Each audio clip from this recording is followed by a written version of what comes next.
Today I'm going to talk about something I feel very strongly about, and that is my decision to be pro-life. I know the majority of Americans are pro-choice, and I was as well before I got pregnant. And I just want to share with you guys some really interesting facts out of this book I have called Sharing the Pro-Life Message. And when I'm done reading some quick facts, I'll tell you guys where you can get one so you can be better informed about how dangerous abortion really is. What percentage of all abortions are because of hard cases? Then it says here, the 3 most frequently cited hard cases in which abortion might be justified are rape, incest, and protecting the life of the mother. However, women rarely report that they are seeking an abortion for any of these reasons. In other words, out of 1,000 women procuring abortion, only 3 cite rape as the primary reason, and only 2 cite protecting her life as the reason for the abortion. Out of 10,000 women procuring abortion, only 3 cite incest as a reason. Shouldn't abortion be legal in cases of rape or incest? There are 2 answers to this objection. First, a child conceived through rape or incest does not deserve the death penalty for his or her father's crime. Second, research shows that the victim of either crime is likely to suffer more if she resorts to abortion. One large-scale study of pregnant rape victims found that approximately 70% chose to give birth. Many sexual assault victims see giving birth as a selfless, loving act that helps bring healing from the horrific experience of the rape itself. Women who abort children conceived through rape often report they didn't feel that they had any other choice, since everyone around them assumed that they would not want to give birth to the rapist's baby. The case against abortion for pregnant victims of incest is even stronger. Incest victims hardly ever voluntarily consent to an abortion. Rather than viewing the pregnancy as unwanted, the victim of incest is more likely to see the pregnancy as a way to get out of the incestuous relationship because it exposes the abusive sexual activity that family members are either unaware of or unwilling to acknowledge. The pregnancy poses a threat to the perpetrator, who frequently attempts to coerce his incest victims to have an unwanted abortion. The idea that the violent act of abortion is beneficial to the victims of rape and incest is simply unfounded. On the contrary, evidence shows that abortion in such cases compounds the unspeakable pain that victims experience. Moreover, given that 1/3 of 1% of abortions are performed under such circumstances, we might ask why this question is so frequently raised. Do these extremely rare cases justify tolerating the other 99.67% of abortions? Who would those raise this?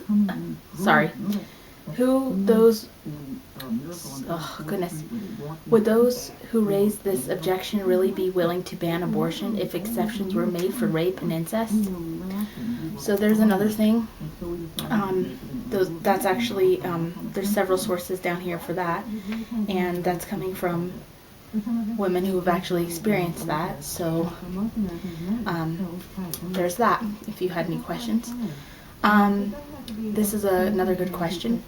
How many children have you adopted? There are too many unwanted children now.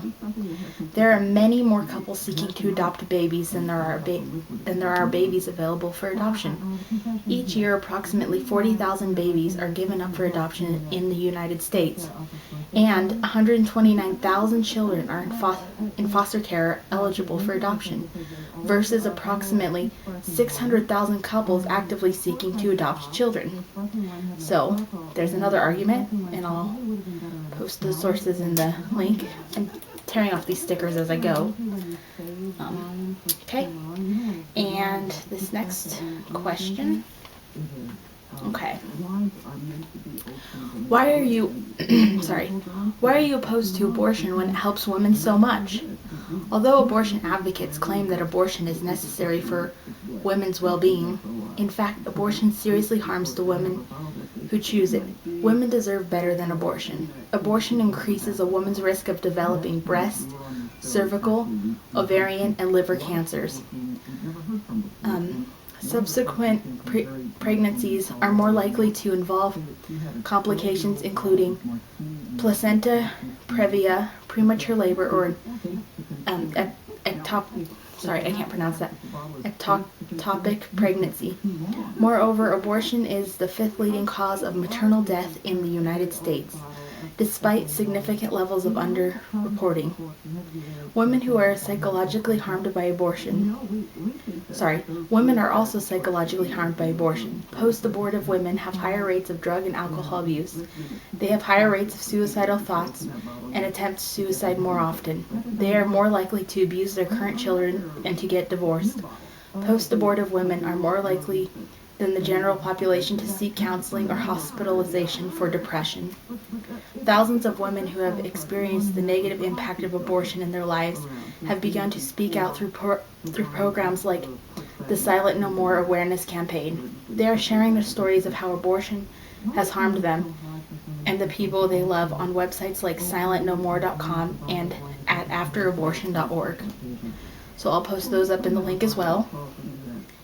Tearing off another sticker, and I hope I'm not running out of time here.